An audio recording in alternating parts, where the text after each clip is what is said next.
Hi, I'm Georgie Dickens, host of Stratospheric Leaders, the podcast where I get to have inspired conversations with extraordinary leaders from across capital markets. Join me to hear their game-changing strategies, the personal stories, and powerful sound bites behind their stratospheric success.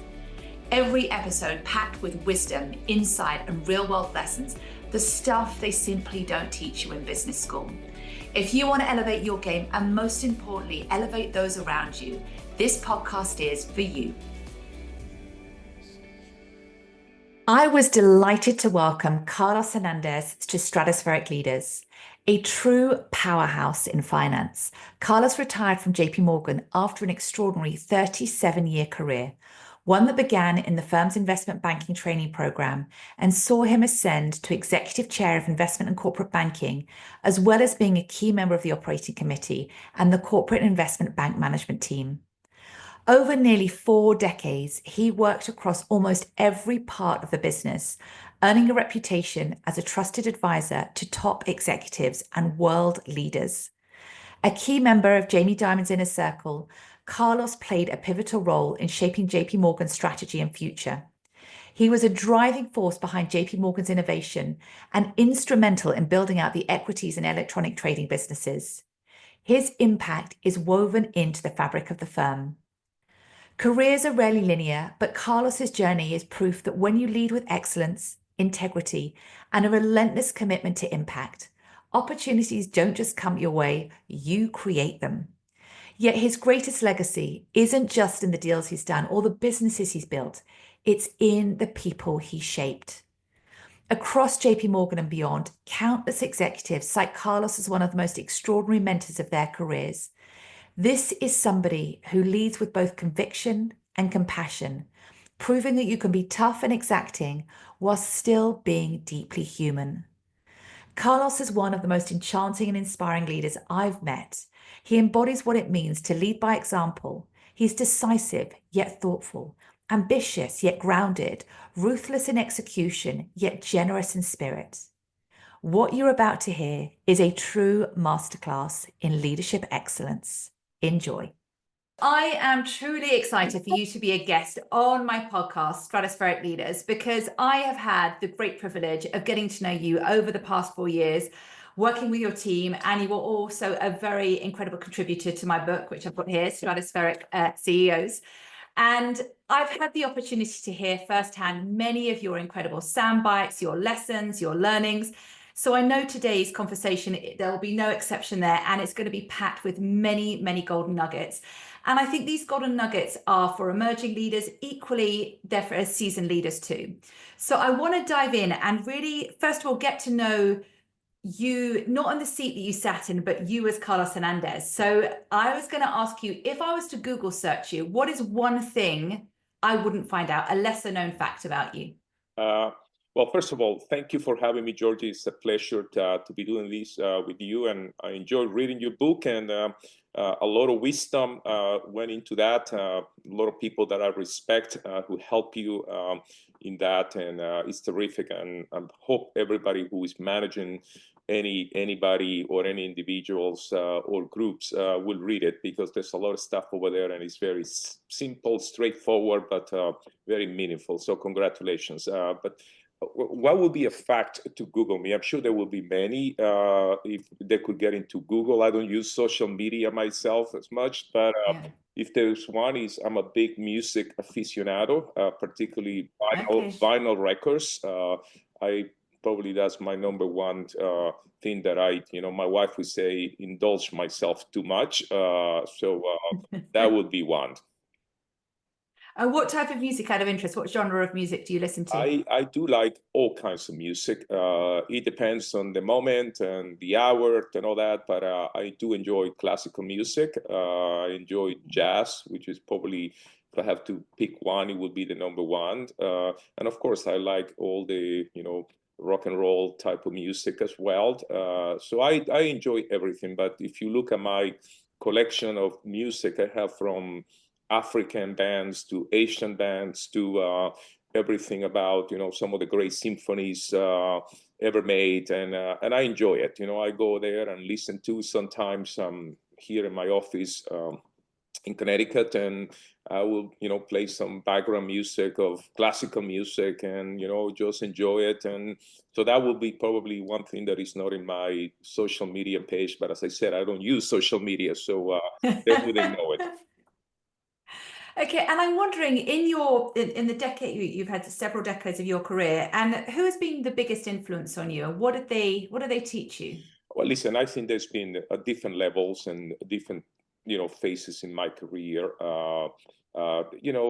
First of all, that, people who are always trying to excel, that would be the number one common denominator that I would say.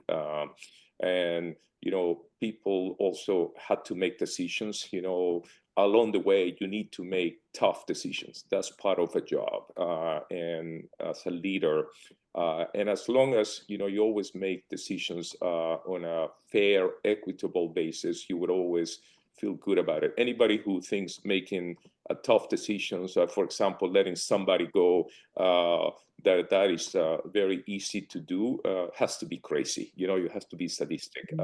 So I learned all that along the way, and there were many people that I, obviously would give them credit for having shaped my career over the years. I mean, in the old JPMorgan would be Roberto Mendoza, who, taught me when I was really learning, how to, talk to clients and, understand what clients' needs were. And he was excellent at that. Obviously, in the subsequent years, somebody like Steve Black, who, was my boss when we did the merger with Chase, and tough decisions in a tough situation and had to deal with it, and moments of a crisis. And then obviously Jamie Dimon, who was my boss for the last 20 years, and being with him in the foxhole many times and seeing how he conducts himself in the good, the bad, and the ugly, and how consistent he is. So you learn all that. But at the end, and there were many others. I mean, I would learn from people, not necessarily my bosses, but it would be peers of people that work for me, or competitors, by the way.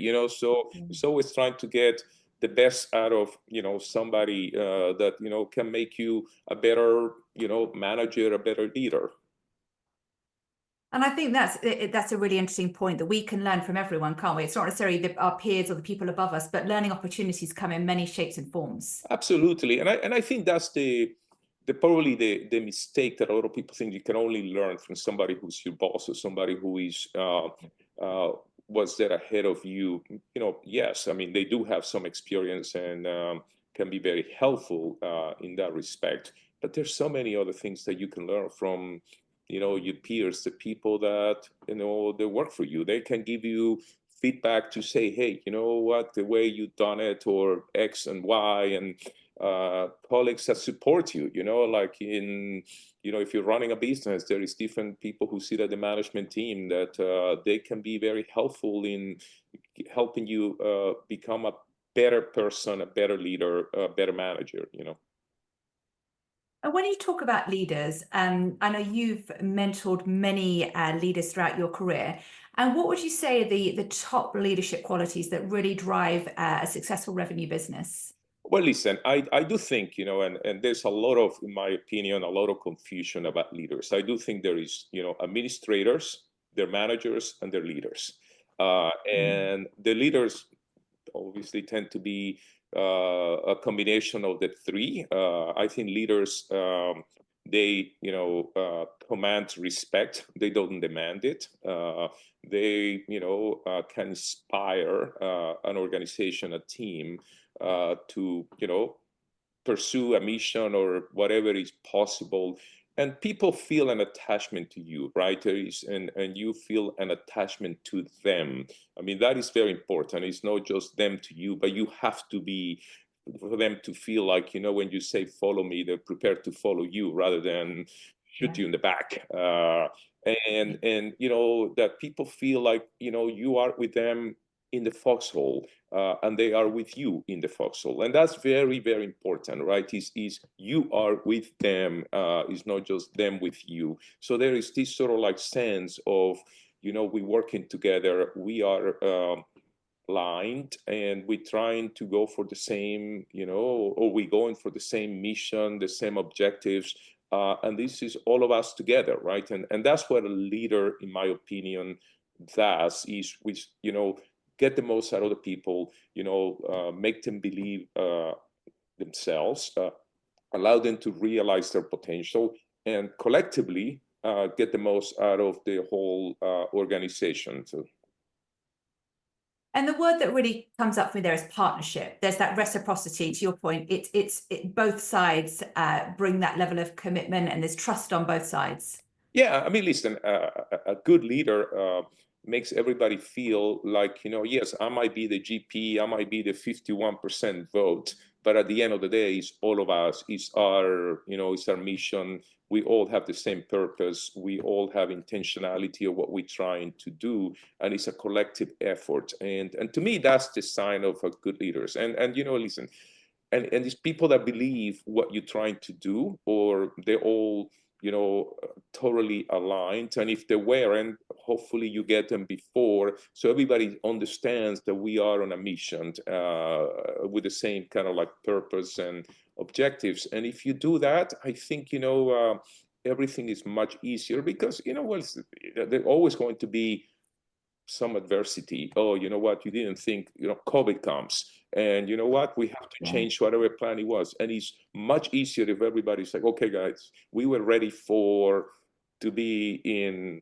Europe, but we're going to have to change because now it's somewhere else. We have to change plans. And it's not like, oh, well, I already have all this stuff and it's set up, because people understand that, it's much easier to move around and when I mean the comment about Europe, I mean like it was on the plans, but the plan had to change. Okay, so we all have to change, and it has to be a total different mission right now. And I think that's with leadership, it becomes much easier to do all those. Whether it's the strategy that we set up ourselves to embark on, maybe was the wrong one. We all got it wrong, but it's easier to then get everybody, rather than pointing fingers and saying, oh my God, I told you so, we should have done it different. And I think the more you can align that, it's much easier to do. And if we could just touch on that, because it feels a really important piece around that adaptability, because the world is moving faster than ever before. It's unpredictable, it's uncertain, it's highly volatile. And I know one of the challenges for many leaders is, leading through these times. How do you lead when everything is moving so fast? And through your career, you've led and navigated through many crises. What would be the strategies you would share with your team in terms of best practices? Well, listen, I do think that that's where I go to the alignment and everybody to be on the same page or on the same book. I would make that comment. That's exactly what we're trying to do. And this is a purpose. And if we have to change it, it's much easier than when everybody says a collective understanding of what we were trying to do and why we have to change it. And I think, in moments of crisis, the last you want is to be people, hey, I go my way, you go your way, and everybody's trying to find the recipe for what we need to be doing. And so it's easier to sort of collect everybody and say, okay, this is what we are, what are we going to do? And these are the reason why. And people understand before what we were trying to accomplish and now why we have to change it or pivot to whatever we need to do. And that's why for me, that's where the leadership comes, is so important, because it's not just executing whatever mission, whatever strategy, whatever goals or plans you have, but if you have to change it, it's much easier for people to understand why you have to change it, because everybody knew before this was the reasons why, and these were the elements that we were focusing on, and these 2 or 3 have changed, and that's why we need to pivot right now. And that's why I think it's paramount that you create that sense of collective ownership, right? That people feel that I'm an owner. I'm an owner of these. What we're doing, I am part of it, and I have something to do with the output, with the not just the execution of what we're doing, but what will come out. It is my doing, and so I do think that is very, very important to do, particularly in the moments that we are now. It seems to be like every other whatever year or 2 years there's a new crisis, right? And as I always used to tell people, whatever crisis is today, you can write a manual, but in next time it won't be the same one. But some of the elements will be the same, meaning, okay, how do we act? What do we do? What are the next ones? How do we communicate to ourselves and then to the rest of the organization so everybody understands what we're trying to do? And there's a very complete, sort of like understanding where we're trying to go. To me, I will tell you the best was one of the examples was, for example, during COVID, when it came out, it was hard. Nobody knew which way it was going and, what's going to happen. Is this going to be 2 months, 3 months, 3 years? I mean, obviously, now we all know with the benefit of hindsight. But, I remember like writing a message to the whole organization, pretty early on. I probably was like, 4 or 5 days, maybe a week. We don't know where this is going. We don't know it, but collectively, this is what we're going to do. And this is the things that all of you can do to help us and, service our clients, which is what we wanted to do. What you can do to obviously help ourselves, particularly some members who might be in places that are very impacted or, junior people who might be by themselves and all that. So, but it's sort of like how you get people to sort of rally and feel like, hey, this is the mission, this is what we're trying to do.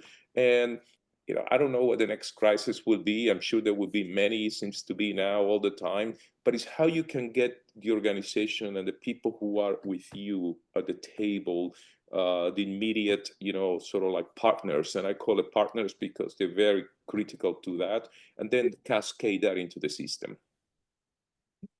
And listening to you once shared about transparency is equity, and I really hear that coming through there. That in those moments of crisis, explaining your why, why we have to pivot, so everyone has a level of understanding around what the course of action you're taking, what the purpose around that is. Yeah, well, listen, I mean, in everything else, in everything you do, right, transparency is critical because people understand, hey, that's what we do in it. I mean, this is the inputs I have or we have to make this decision. And if you, for whatever reason, think that this is the wrong conclusion, say it now. And because, we want to make sure this is for the best, for the interests of all of us. And I think transparency in all fronts, that's where it's important also you create an environment where people feel that they can give their views without any, oh my God, I'm going to look like an idiot, or there's consequences if I go against a decision. I think that is so paramount to creating an environment that people feel, again, I go back to, I can realize my potential. I can do, I am capable of doing that. And sometimes, I mean, listen, I used to tell people, the reason why sitting at the management table is because, I mean, you have something to contribute, and the shame is on me if I don't listen to you. But I also, it's all of us to do it collectively. I mean, that's frankly the basis that you need to really create as an environment for people to succeed, for the organization to thrive. And I'd love to pull the thread on that. Like, how do you create that environment where there is that openness, there's that receptiveness to ideas? Because I often think people more junior in an organization can sometimes, there can be a level of apprehension if they have a contrarian view to their leader. So how do you create that level of openness where people feel they can express their thoughts and ideas? Well, listen, I always would welcome that. And I would tell people the reason why you are sitting at the table is because I do believe that you have value to contribute.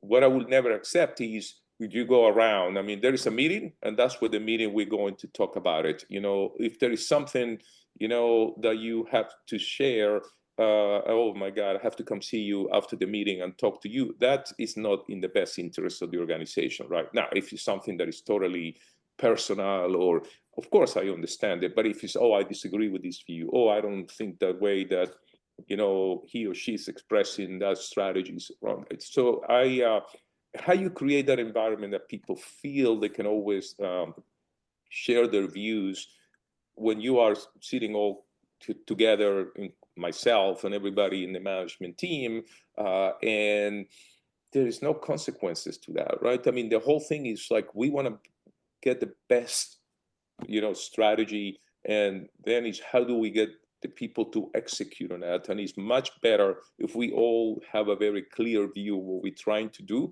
rather than sending mixed signals and ambiguity in the system, because that only creates chaos. And frankly, the end result is either you don't deliver, or late, and inefficient and all that. So that would be the key there. But it's how do you create that environment? For me, it was always like, I would share people, rather than I mean, I would not be like, oh my God, that's silly, stupid decision and all kinds of stuff. It's like, and that's why meetings are important. But that's also, I do believe that if you have meetings that are too many people, and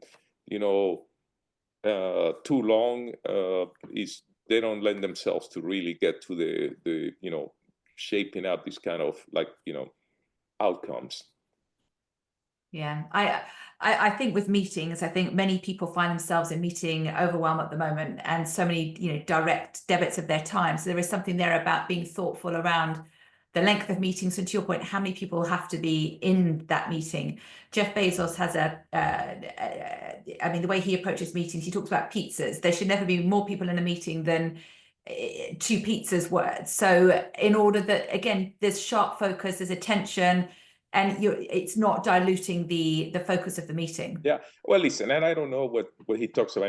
I know his comment on the pizzas. I don't know if he's talking about an Italian pizza, which is very thin and very small, or the American pizzas, right? So, but I wouldn't be too prescriptive in the sense of the size and all this, because I give you an example, right? I mean, there's a crisis, and the global financial crisis, and we have to decide, hey, collateral and all these, and what do we do it? We need people from risk, we need people from finance, we need people from accounting, we might need salespeople, but it's having the relevant people at the right time.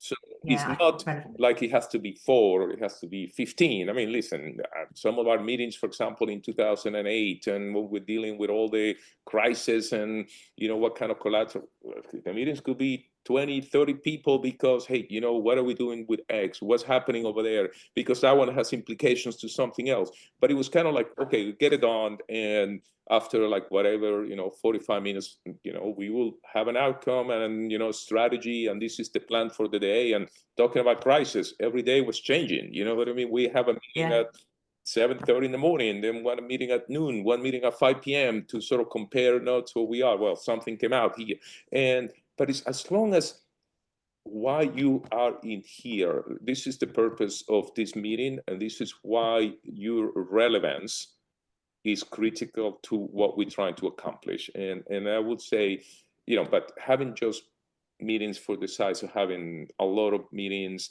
or a lot of people don't lend themselves to really good outcomes, in my opinion.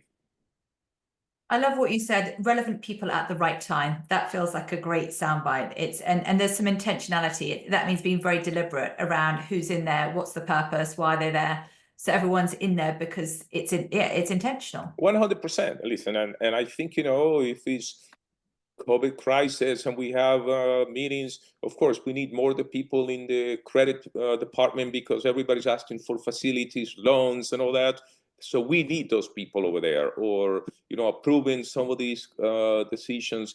And it's having the right, I go back to people at that, and you would say, well, all the people were not there, and why? Because it's not critical for them to be there. They would like to be there, but it's really more like we're trying to get to the right outcomes, and we're trying to get the relevant, not trying, we will get the relevant people there, so we make the right decisions with all the right inputs.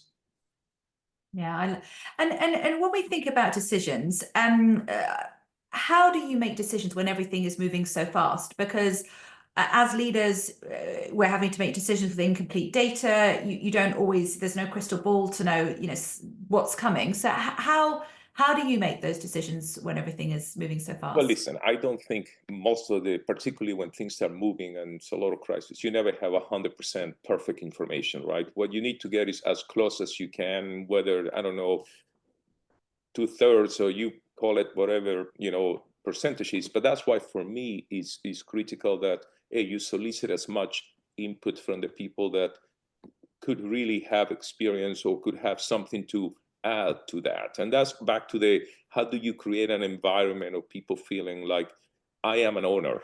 This is like Carlos's business. We all own it together. And so we can, I would make the decision. I used to take people, said, I'm the GP, but at the end of the day, you all are with me trying to solve the same issue here. And so I will solicit, and then I would share with teams and say, that's what we're going to do for these particular reasons. And I know some of you share these views, some of you think it should be this strategy B, others and these. And let me tell you why we're going to go into that. And that is so critical, and particularly sharing that with the team, why you selected whatever decision it was. And I said, these are the inputs I have, these are the different options, why we did it this way, so people understand that's how we do. And it's not like you wake up and you just capricious about it and said, that's what I'm going to do. Or what, I ask you for your input, but who cares? I'm going to decide what I'm going to do. I mean, it's always, how do you set the environment and the tone that people feel owners of that. And that to me is so critical for execution of any of these strategies, and whatever it is, whether it's in moments of crisis is even more important, but anything, that people feel why we're doing it. There is some intention over there. And so when somebody asks them, why are we doing X and no Y? They have an answer, and that cascades into the organization. Why are we deciding to do X payments in these particular 3 countries, but we're not doing it in these 2 countries? Well, for these particular reasons, and so people will understand, the mission, and it was easier to explain. Some people might not agree with that, but that's why we have to do it. And in everything we do, there's always prioritization. I mean, in our jobs, I used to tell people, I said, the biggest challenge for us or decision is deciding the things we don't want to do rather than the things we want to do. And that is, the mistake that everybody always makes, is they put a lot of things on the menu, and all the priorities and all that, which is, in my opinion, is crazy. It's sort of like lends itself to sort of like poor execution, poor results, lack of commitment from the organization, and that would be my sort of like take on that. And I think Steve Jobs talks about the kind of the power of, he had the power of like 3 priorities. Anything more, he shared that it dilutes people's focus. And I think this is another critical piece here that you've mentioned about prioritization. I think leaders now, there are so many things they can do, and the challenge is really discerning. Where's the highest and best use of their time? So how did you approach prioritization? How do you discern between all the things you could do? Well, listen, everything, obviously, it depends on what the moment is or what the situation is. We want to invest more in this particular region or that particular product, and because my view is always, I want to win the war, but to win the war, I want to win battles, and you go, and which one has the most significant impact to what we will do it, which one will put us in a position to really do more, and then I go back to these prioritizations. I mean, if I start doing X here and I number 1 over there, but in the scheme of things is totally irrelevant to what we're trying to do, or might not really have the impact. In our business, for example, in investment banking, is always, okay, what sectors do we want to prioritize more, or what, of course, we want to be number 1 everywhere, in every country, in every region,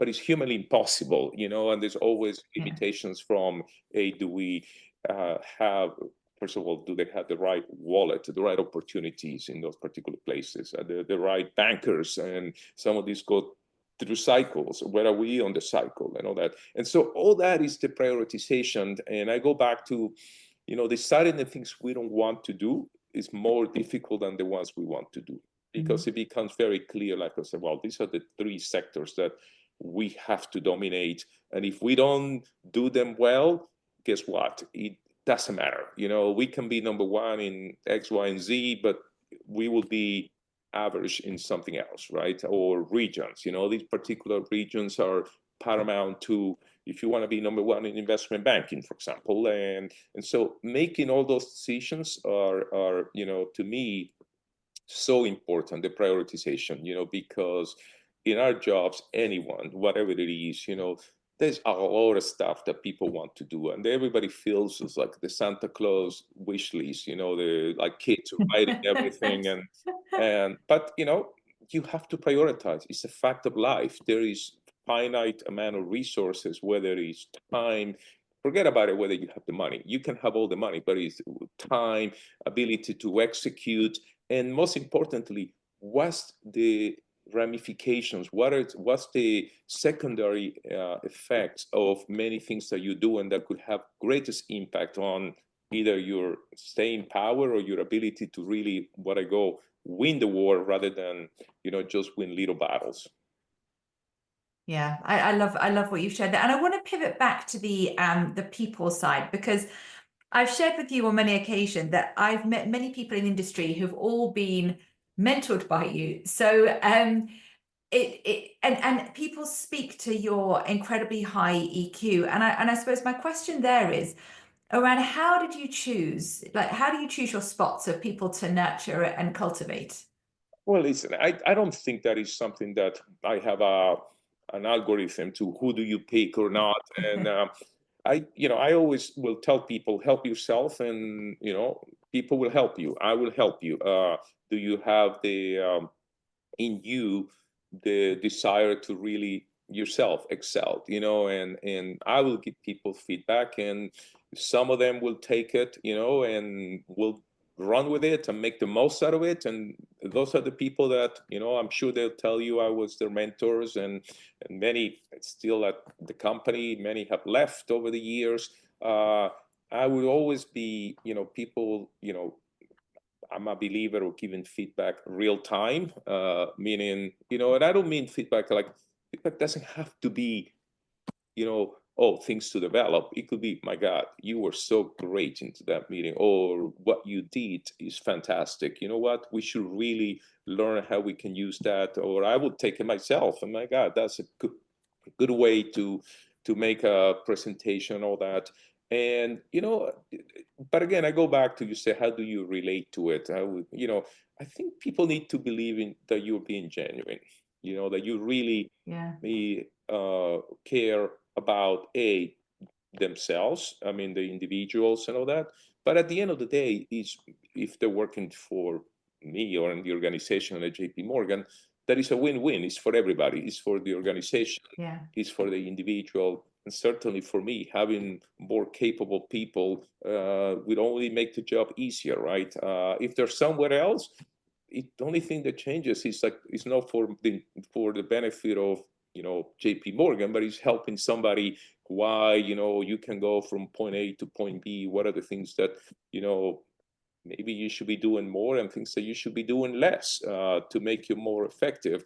But it's all about people need to believe in you. And I do feel very strongly on that, how genuine you are, that you really mean it. It's not just what's in it for me. And I think that genuine piece, people can see through it, can't they? Where if the words and the intention, they don't match. And when it comes to feedback, you talked about real time, being genuine. I think there can be an aversion at any level where people feel challenged by giving the unvarnished truth of fear of how it may land. What are the strategies that you would advise people, when you're giving that real-time feedback, when it's more of the constructive nature? Yeah, listen, first of all, I do think it's much, much easier to do it real time than to wait until, for example, the end of the year or whatever people do, end of the quarter, because it has more of an impact. People can see it right away, and it's less threatening. It's not like you're giving it to me because with the intention of either I won't get paid X or I won't get promoted and all these. So it's in my view, that's the most frankly powerful way to do it. And I think as long as you always do it in a respectful way too, particularly with things to develop or to focus on, it is much, much easier to do it, throughout, for example, the year or whenever you're with somebody, or, hey, let's have a lunch. And let me tell you some of the stuff that you are X not doing. You should be changing it, or you should be doing more of X and less of Y. And I think that is something that, as long as you do it, now it requires commitment from your part, in my case, because you have to be prepared to invest, and I look at that as an investment rather than an expense of time. You investing in Yeah. somebody you want them to, because the more successful they are, the easier it is for my organization, for the team to do well. Yeah. And if somebody's sitting at a very important job, they're there for a reason, because we believe that they are capable of doing a lot. And so investing time into that is the payoff is so significant if you get it right. So, and I would say, it's not an expense of time. I mean, and a lot of people will think of, my God, I would rather, not be doing this kind of stuff, or be doing something else. But I look at that more as an investment than an expense. And the fact that it's real time, to your point, it has that greater impact because people can contextualize. Like the example that you're referencing is front of mind for them. Yeah, and I listen, at the end of the day, and I think it's always a two-way street. I think it's also, people should be upon them to also say, hey, from time to time, I know that many people that you mentor and all that, they will, call me and say, I would like to have lunch with you. I would like to get your guidance or advice. Absolutely, and for me, that's, I go back to the investment part. And, it is an investment that you get it right, the payoff is multiple times the return on investments. And I mean, payoff is for the organization, the results, and it's not a one-off, but it's compounds over time, right? If people Yeah. learn and do it. So that's my take on it. And out of interest, what's a piece of feedback you've been given about yourself that's kind of stuck with you over the years? Well, listen, I have gotten many, many over the years, right? From, early years and even, the later years. Probably I spent too much time on people, sometimes just cut it off and don't give them, too much the benefit of the doubt, which, is probably fair in some cases. But, if that's, where do you go back and say, well, it's only 3 months, it's only 1 year, and all that. So that would be one that people would say to me, uh, uh, something that should have done more.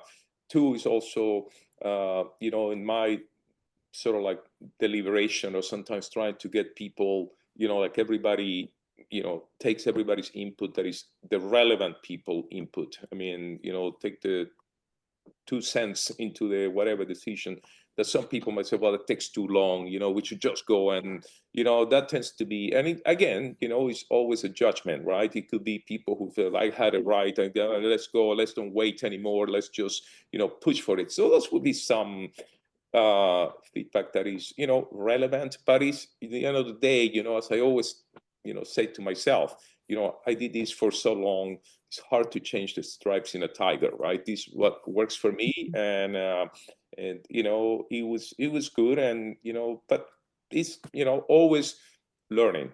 For me, it was always, everything, every year there was something new to learn. And I know in some of our conversations we've talked about the importance of that trusted tribe and having truth tellers. It could be peers, family, friends, but people who you can count on in those moments who will also shoot straight. They'll tell you kind of what it is and how it is. Yeah, I mean, listen, there was always people, which I, appreciate, and, that worked for me or were peers. A lot of them were people that worked for me, and they would say, hey, you should be doing X more of these, or you're giving too much the benefit of the doubt to somebody else.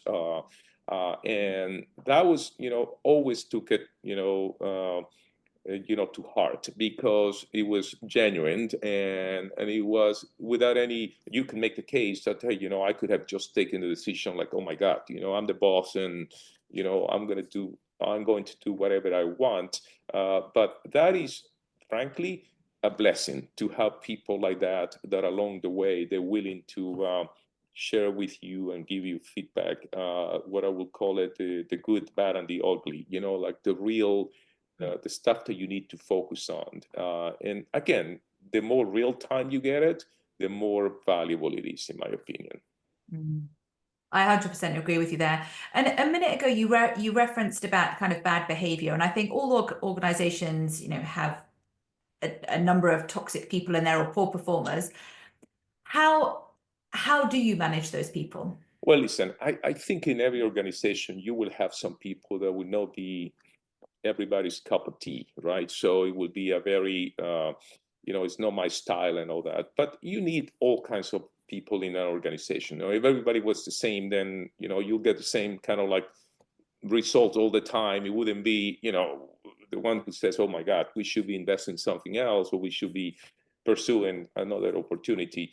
How you talk to them, how you can make them understand, like this is the stuff that you shouldn't do, or put parameters in terms of, the the limits.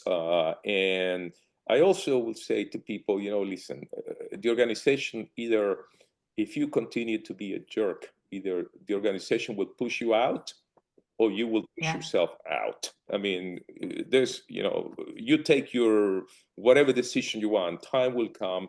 And listen, there's always people that you say, I probably should have done more on this stuff. But that's always a kind of like, sort of like second guessing, because, you know, they did have some positives. People are not in the system just because they only had negatives. They do have Yeah. some positives. The question is, when do the negatives outweigh so much the positives that is so detrimental to the organization and to the people?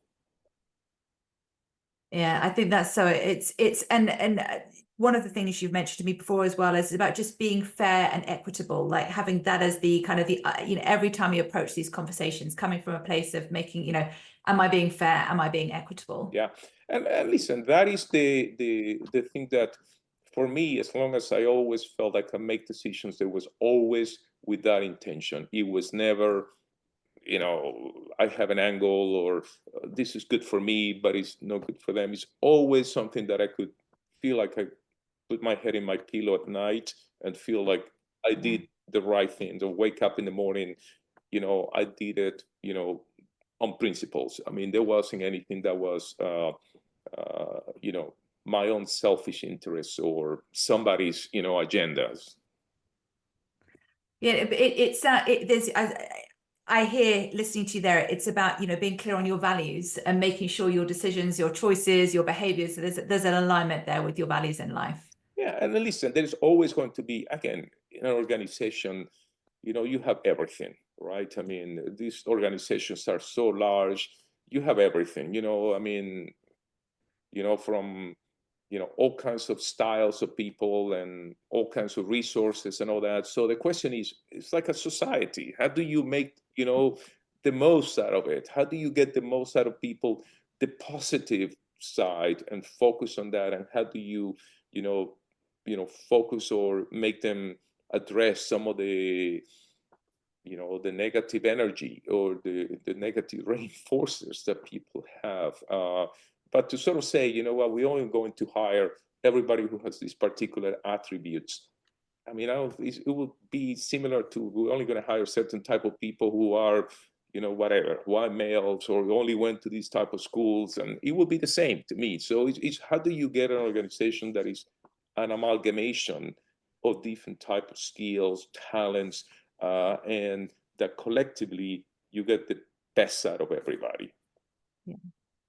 And to your point, if there are people who have persistent bad behavior, either it's about them self-selecting out, or they will be pushed. And that's been my experience over the years. At the end of the day, either one of the two will happen. Yeah.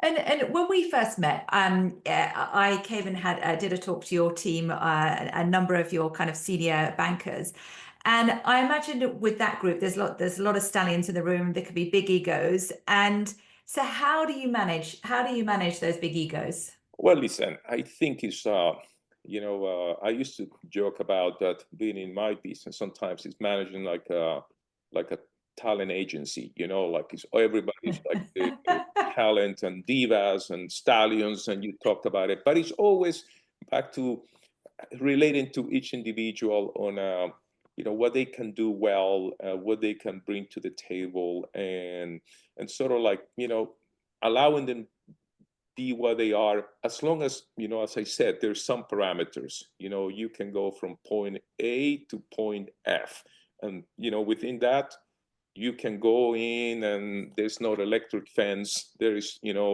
issues that you get zapped, and you need all that, and I work with all of them, treated everybody with respect. That should be the number one sine qua non, first and foremost.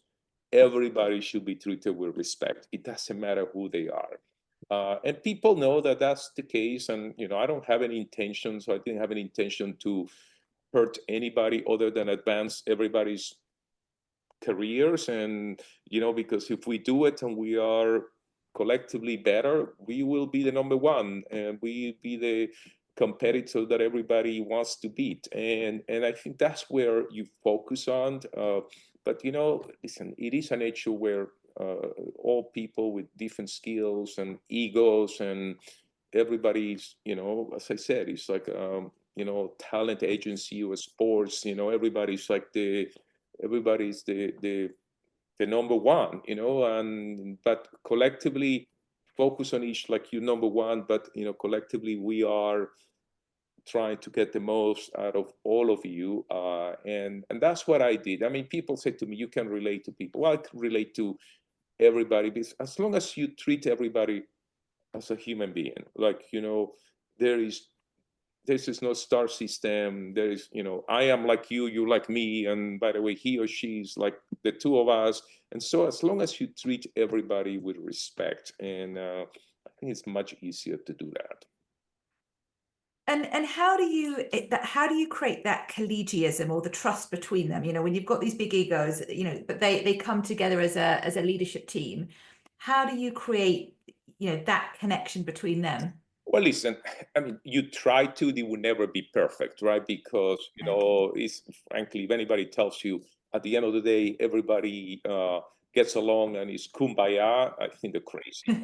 But that's where I go back to, I would, what should be the strategy? Okay, you have an input here. She has an input. He has an input. And we all go there. So everybody knows that's what we're trying to do. That's why the whole discussion of the after the meeting discussion is, in my opinion, totally unacceptable, because then you Yeah. create a sense that somebody has the most influential, or can go behind the scenes and change it. But if we do it over there, everybody knows that at the end of the day, we're all in the same playing field here, right? Your input, her input is as equally valuable, and we're going to go and execute based on what we said. And as I said, I'm the GP, but I'm only 51%. We're all on the same boat here, and that's how you can create this sense. It's never going to be perfection, because you know what, these are humans. Everybody, there's always going to Yeah. be somebody who he or she believes like, i'm I'm the one, I'm flawless, I invented this whole thing, it should be my decision only. But it's how do you get, and that's always going to be the case, in any organization. I don't think you can get everybody to sort of feel like, oh my God, we all aligned 100%. But it's how, why you got to that decision. Your input came into this, and yes, part of it was, I used to tell people, you have a vote, but when we come to the decision we all agree, you have no veto. Okay, I like that. Everybody has a vote, but when we go out, and by the way, we all agree it, we all debate it, we all these, there's no veto. And that strikes me as being the conversation happens in the room, but when we leave the room, there's an alignment. We are all, you use the boat analogy, we're all rowing in the same direction, same mission, same vision, same strategy. 100%. 100%. And what comes up for me is, you've led many, best performing teams who are the best of the best. How do you stay the best of the best? Like, what's the mindset? Because in order that people don't dip into complacency. Well, listen, I think what can kill a team when they're doing so well, or any organization, is complacency or arrogance. if you become arrogant, they're both equal, both of them. So it's like, how do you go and, when you are performing at the top, that's where it's more important to be brutally honest. What are the things that are not working? And then be granular, go into the issues that are not working. And, try to sugarcoat issues is the worst you can do, because, you can say, hey, we're not doing as well in technology M&A. These are the reasons why. And we can come out with all different reasons why.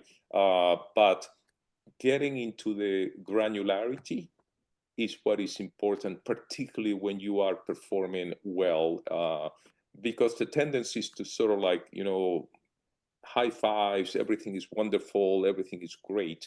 And, everything is possible as long as you can, go and say, hey, we are not doing as well in that particular region or in that particular sector. Now, what are the reasons for it? And then you go in and then you diagnose the issue, and then you come out with a plan and execution, and that's how you keep improving. So it keeps moving and getting yourself better, getting the most out of each individual and the organization as a whole. Lance Ugler, who I know we both know well, he talks about raising the bar. That's one of his mantras. Every day, how do we get better? And he talks about incrementalism. It's those small compounding things that to improve, to have greater influence and impact. And then he talks about widening the gap, because when you are that number one, it's right, raise the bar and then widen the gap. And I really liked his analogy on that. Yeah, I mean, it's the same, like it's like, like JPMorgan is whatever number one financial institution, but there's areas where we're not number one, or the CIB, we were, green, top three in almost every box, but there would always be 5 or 6 that we were red or amber. Why? What are we going to do? Now, some of them is intentional, because we say if we do that, whatever, we didn't want to be there for whatever reasons. That's a very different decision. Actually, that's great. We're executing according to our plan, but it's really the ones like, that's not really what we would like. What do we need to do? It's that incremental, and then you do it, and you do it consistently and have a plan. Back to the prioritizations, what are the things that you are going to be focusing on, and, the priorities, and that's where the incrementalism comes, and that's how you get better. You keep raising the bar. And to your point, having a plan, because I think often people can come away, they can be great strategies, great words on paper, but then how are we going to execute? What's the plan? How are we going to measure ourselves against that execution plan? And where are we going to course correct? If we need, because sometimes when more data becomes available, it's like, actually, we need to go to that plan B. 100%. And that's where, that's why this whole thing is, what is it that we're trying to do? How are we going to do it? And then how are we going to measure it?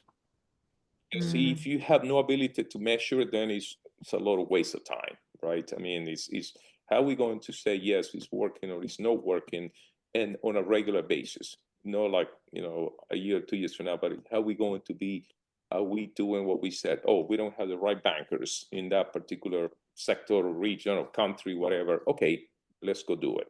Okay, after we do that, what are we doing? And then takes time, and okay, so, but you have something that you can measure and see the progress, and that's how we did it. And I mean, obviously it wasn't just me, it was the whole system and the organization who were focusing on that.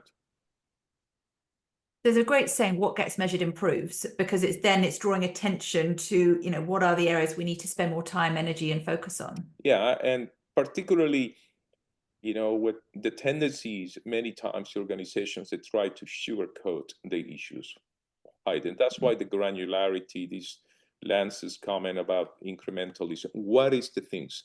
And go as granular as you can, and then measure it, because it's very easy to sort of like, hide sometimes issues, particularly when you're successful, or when you have some businesses that are doing so great. I mean, people say, well, you're number one. I mean, yeah, but we're not number one in X, Y, and Z. Why? And so that's why I think it's important that you are honest, and when I can honest, brutally honest about the issues, and then most importantly, diagnosing the issues and how you're going to go about fixing them.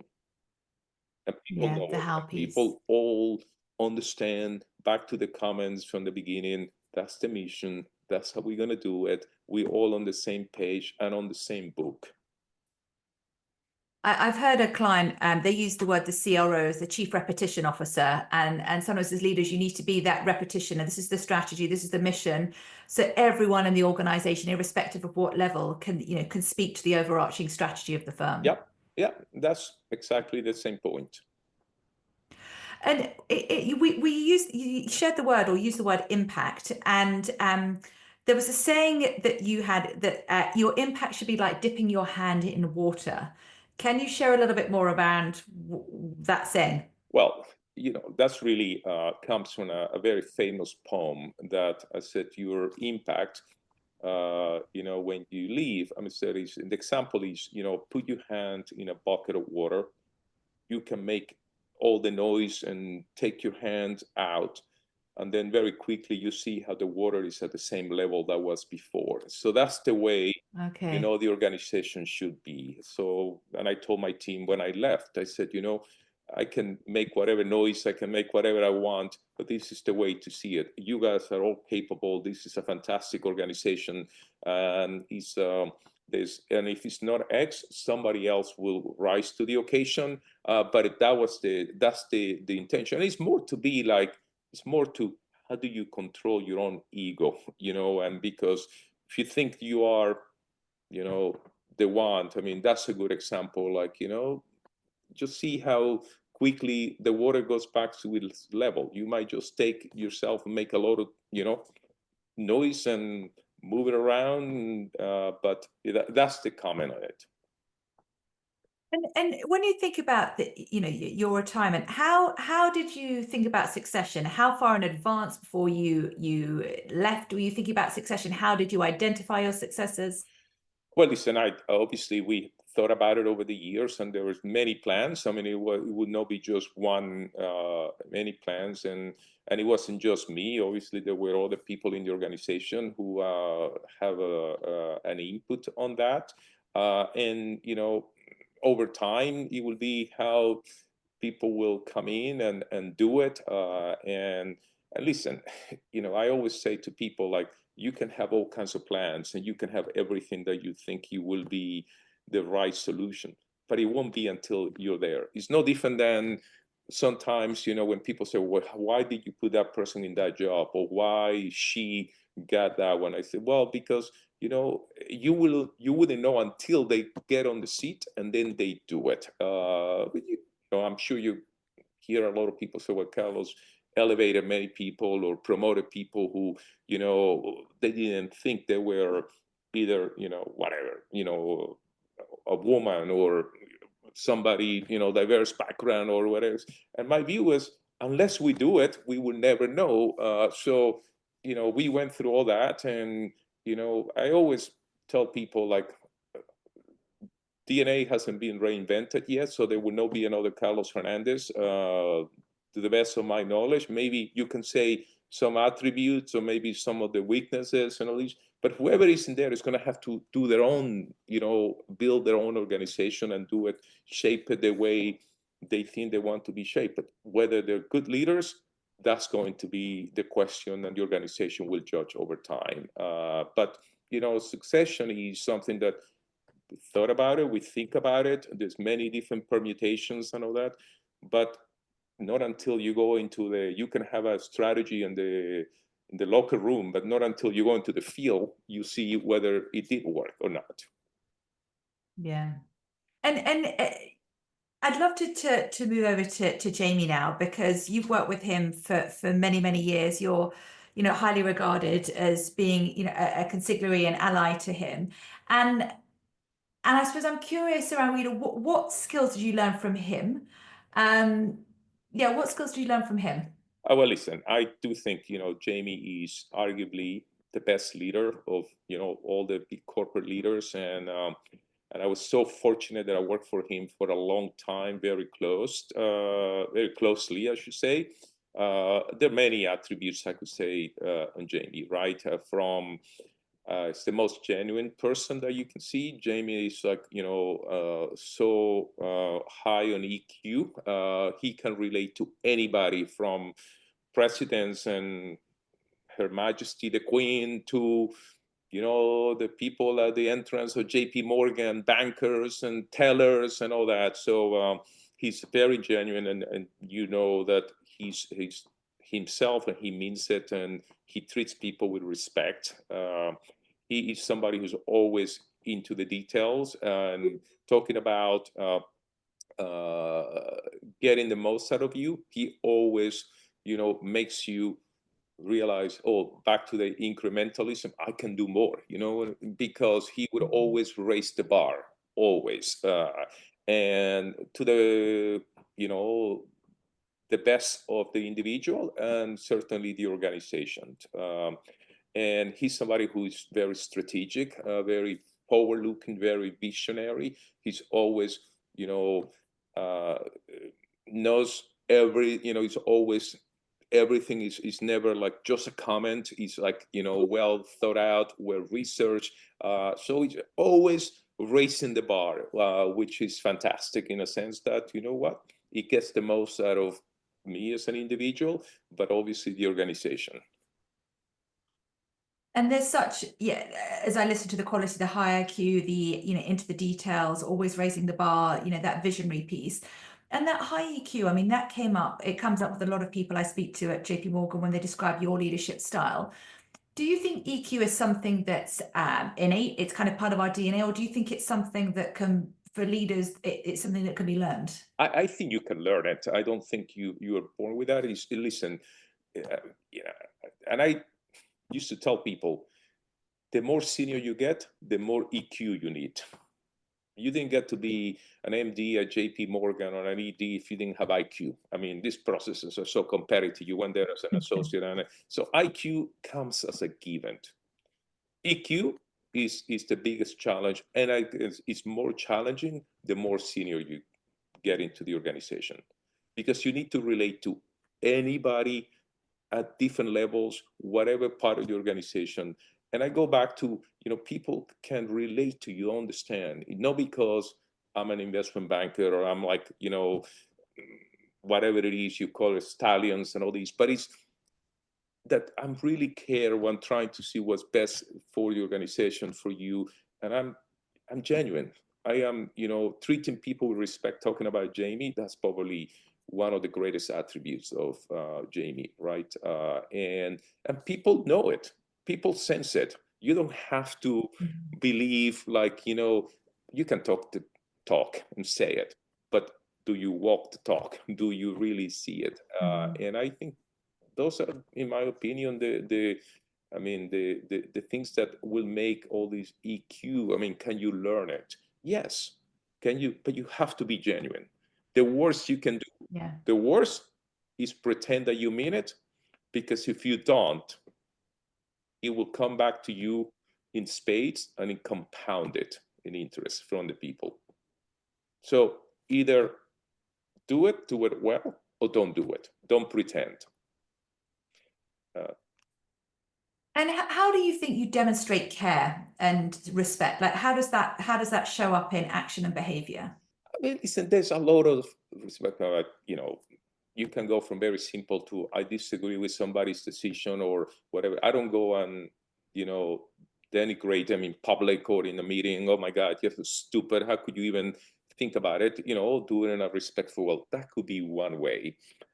Another one could be when somebody's really has some struggles, whether it could be work related or personal, that you can really make yourself feel like, I'm calling not for X, but I'm calling for something else. It's amazing. You probably heard a lot of people who call me and say, you were the only one who called people during COVID. Mm-hmm.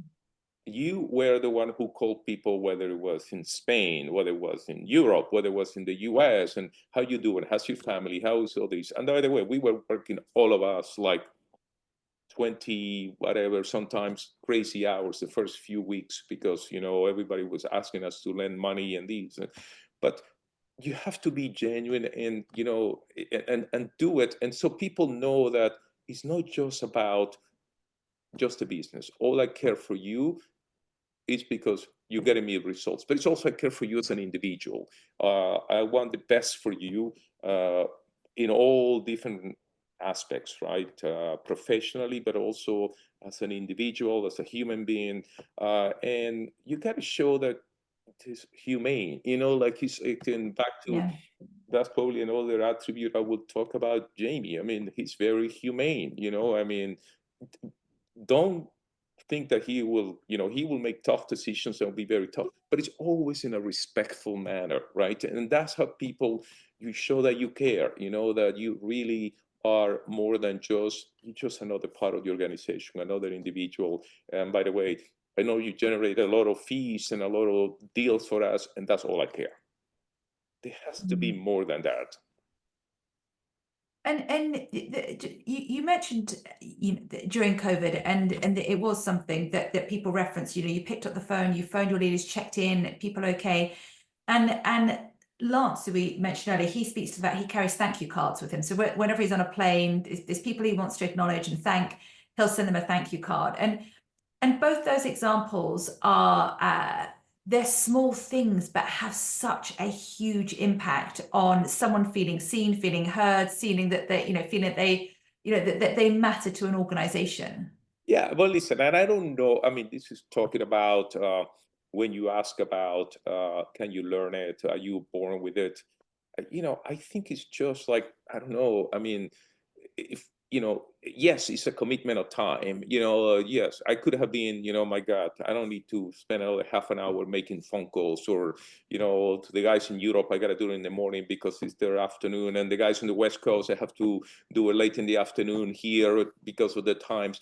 But it's the kind of stuff that it goes, and it's not for me. It's not like, oh my God, I'm trying to get myself, like, people to think I'm doing something, like I'm being a great leader or anything. But it's more like it sort of like connects you to the organization and to the individuals in a different way that is, makes all of us better. The organization, myself, the individuals, and it's stuff that is so simple to do, yet a lot of people wouldn't do it.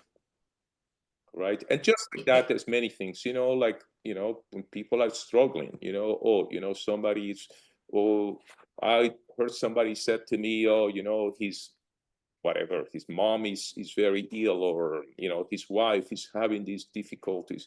And I will always make the time to reach out to those people and do it, for example, on a regular basis. It wasn't just, the time that it was and that was it, forget about it. But it was kind of like do it consistently. But I go back to, you have to be genuine. If you are not, Yeah.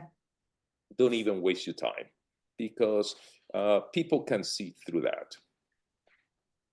100%. And when you mentioned, you talked about the ability to disagree, and I was curious around how do you disagree with people without being disagreeable, because that's something there with the EQ, being that being respectful, and bear in mind we're all in conversations all the time where we maybe have an alternative view.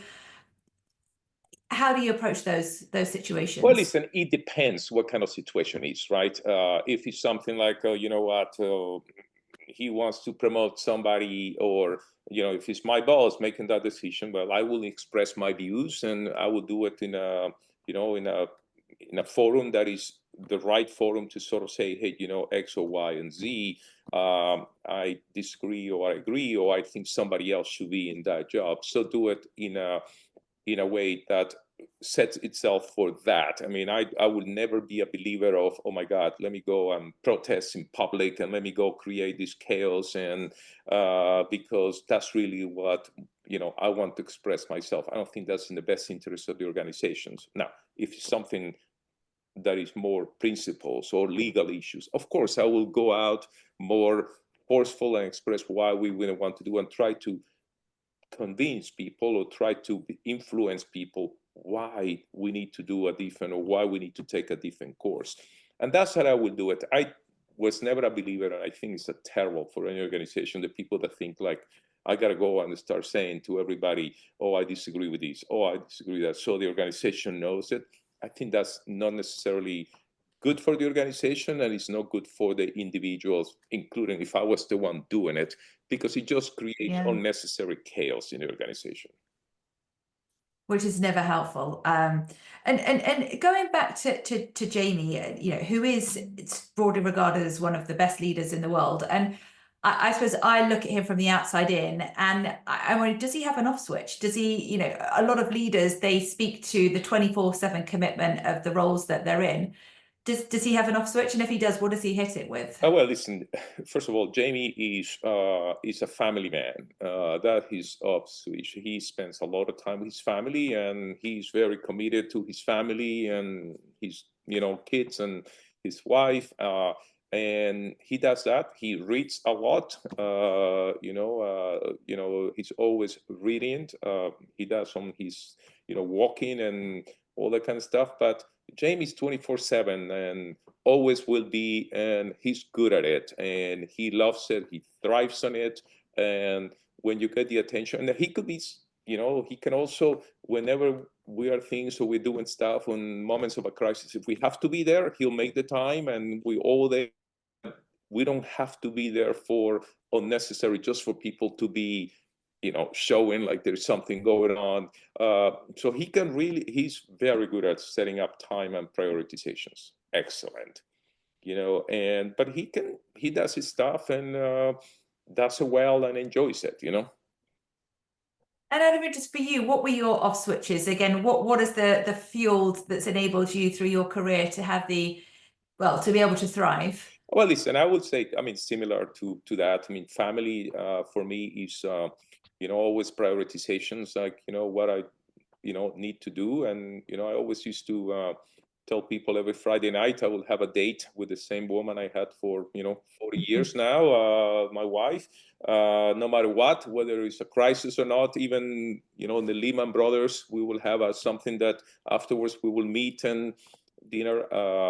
I run. That's my, every morning before work, and I always did it before because it's the only way to do it. It's always something will come up during the day, and that to me was the best way to sort of like, in many ways, plan my days, have my own moment, do my, relief and so stuff like that. And then music. I will sit down and listen to music. Sometimes I have my time, and obviously I'm a reader, and I read whenever I have time on planes and all that, and always be my things that I will do. Always, never fiction, always biographies or some kind of history books or some current affairs. But those are the things that will keep me, I can get, focused on.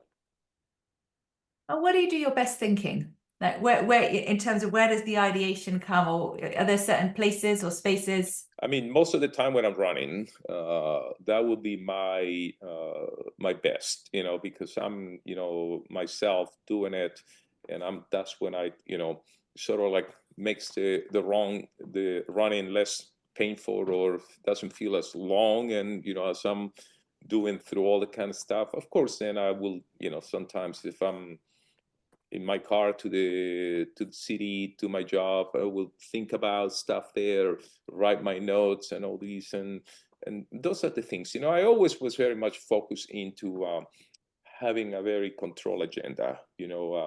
Meaning I would always have my assistant have time in the mornings that I will have enough time for me to respond to any emails or phone calls, because I'm always a believer that you get back to people the same day that they get you, and I will do that, and that will give me also some time to maybe some like something that came out that I thought about we should be doing, write myself or do something about it, and I will do the same in the afternoons.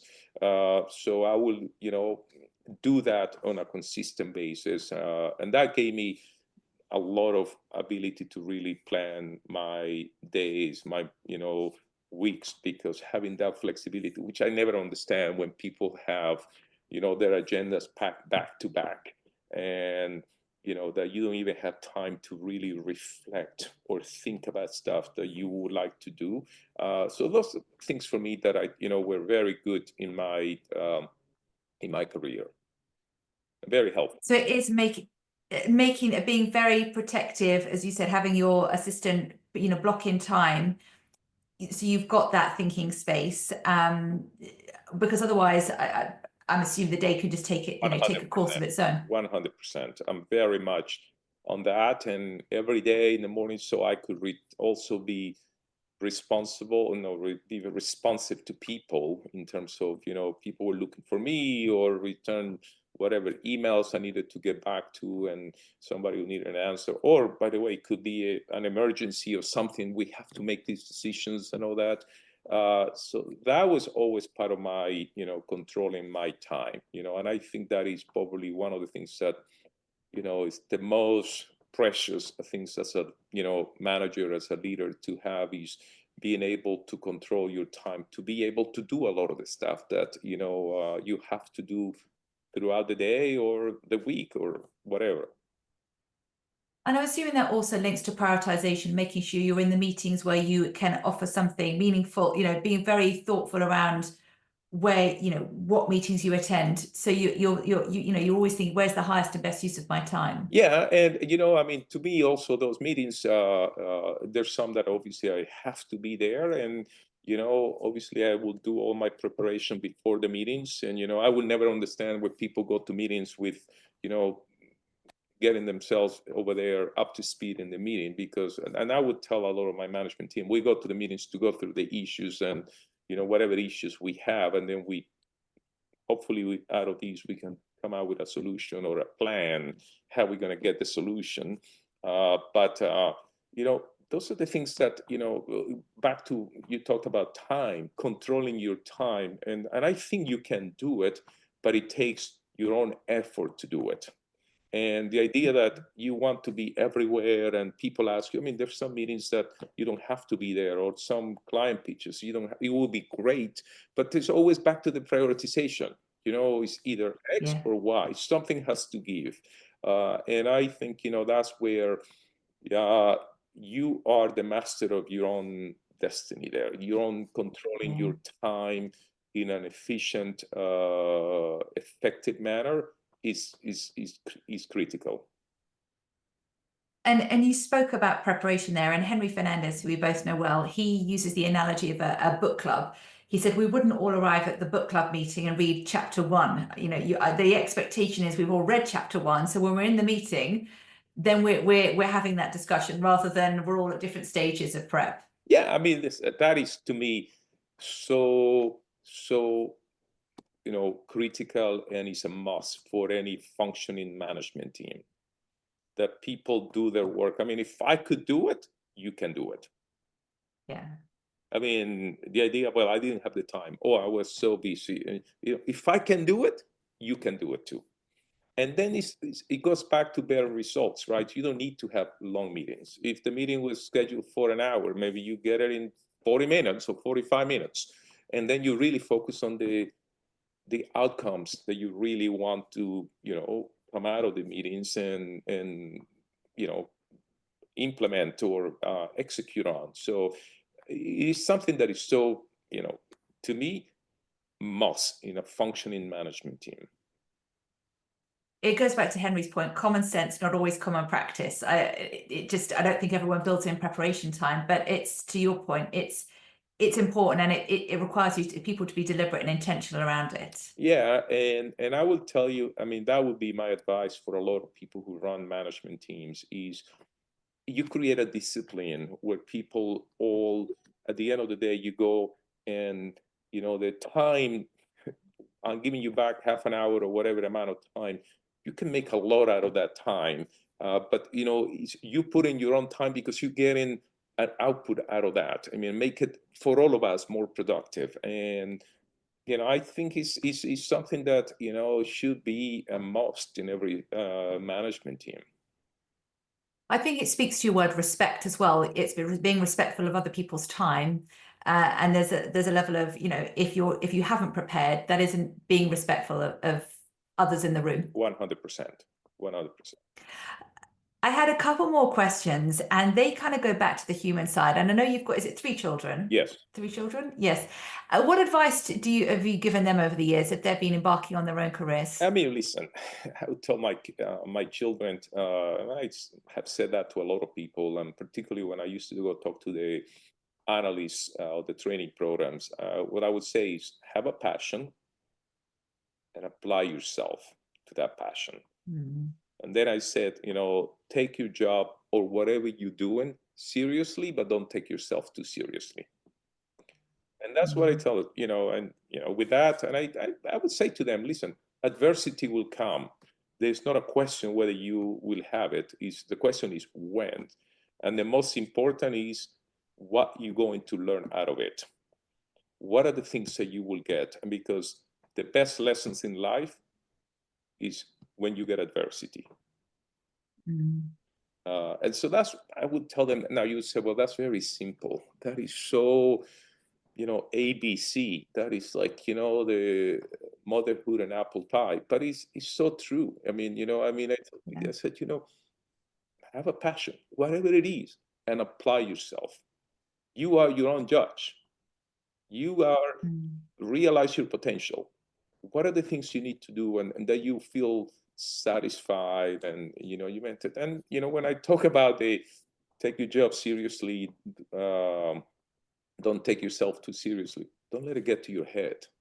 I mean, success is intoxicating, and be careful with it because I've seen so many that they let it go to their heads. And what if you're not the head of the group? What if the MDs? You're always going to define your yourself and your accomplishment because of X. Careful, because that could always be removed for a lot of different reasons, right? Those would be some of the words of advice. And with the adversity piece, there's many entrepreneurs that I've, read their biographies, and they talk about the lessons learned come from the biggest failures. It's not from the successes, but it's those challenging times where you really learn who you are as a person as well. Yeah, I mean, listen, I think adversity is, we all have it in different ways, shapes, forms. And the question is, how do you deal with it when you get it? And then ongoing, what kind of lessons do you learn from it? And the best lessons in life or businesses is when you get adversity. People are, oh my God, I wasn't ready for this crisis. Oh my God, we weren't ready for what if, we weren't ready for X. And then how you go out and I think, and on an individual basis, obviously everybody does their own, reassessment of, oh my God, I should have thought about that. I should have done it different and whatever it is. And I think that's, to me, the thing is like, the worst you can do is deny it or pretend it doesn't exist. And then you go on, what should I do? What should I go do a mark to market, a reassessment? Why? And then what should I be doing next? And think about what else? What if next time something else? So those would be very, simple, basic, I would say, trainings. But hugely practical as well. And if you master those, then life is going to work out pretty well for you. 100%. And by the way, And even like that, it might not work 100%, but it will be much, much easier to deal with than, just throw up your arms and it's always frustration and, you didn't get what you wanted. And I think the adversity piece is what's the mindset you choose, because you're always in choice in terms of how you approach those situations. Yeah, 100%. And my last question is, if we put ourselves in the shoes of your parents and then looking at you, what do you think they're most proud of? Well, listen, I think my parents, they're still alive. I know my dad will be 97 this year, and my mom is 87. I mean, I think they just like, they're proud of what I have done, what I accomplished. They will say, you never changed. You're still the same that when you were 17, 16, you were a very driven, very focused in school, always, applying yourself, what it was. treating people the same way, you know, as you started growing, elevating, the way you treated people back then, the way you treat people today. So those are the things that they would say, you know, like, you know, we're very proud of what you've done, but, you know, most importantly, that you never change, you know, you're still the same. And that's probably what they would tell you if you ask them. Well, that's a wonderful, the fact is that consistency, you stay true to who you are. Yeah, you know, that has been one of my things. I joke to people, like, if you ever want to do a due diligence on me, all you have to do is pick up a phone and call somebody at JPMorgan or 350,000, or people who had left JPMorgan. Because, I mean, there's many Carlos Hernandez at JPMorgan, as you can imagine. It's a pretty common name, but everybody, oh, Carlos Hernandez. I said, you know, I just did the same everywhere all the time, you know, and the way I behaved myself 20 years ago is the same way it was 15 years ago, 10 years ago, 5 years ago, and today, you know, and that's the way it will be. And for me, makes me feel realized. It's great, you know. And could I have done things different? Of course, there's always stuff that I should have done different and all these. But, you know, people ask me now, would you have done the same thing you did at JP Morgan? I said, if I was 22 years old today, I would be doing exactly what I did, and I would not change one bit. Because, I mean, like, everybody said, you wouldn't have changed anything. I said, you know what? Because I said, that's like traders. When they have a position, the only thing it can go up. This never can go the other way. I said, you know, that's what worked for me. And why would I change it? You know, I mean, everybody wants to pick, like, you know, it's like, you got to go back and change X, change Y, and remind yourself of that beautiful movie, It's a Wonderful Life. You know, this is what you have, this is the hand you had, this is what you made, and you made the most out of it. And I will do the same. If I was 22, hopefully we'll have the same, you know, path with, you know, met with many, many wonderful people, bosses, peers, people that work with me, competitors, clients, people like you. And I will take the same thing, you know, many times over. What a wonderful, there's a great book on the, you know, people when they get to their, you know, 90s and 100s, what they regret in life. And many people have many regrets, but listening to you, there's just such a wonder in terms of you've lived a life with intention, you've been the conscious creator of your life, and there's no regrets. And what a wonderful place to be in. Yeah, well, listen, I mean, this is where, for me, when I was my retirement and my whole rationale and all that was, you know, first of all, every story has an end, whether it's a book, whether it's a movie, whether it's a career and all that. And I said I wanted to have my own ending, to make the best ending to the story.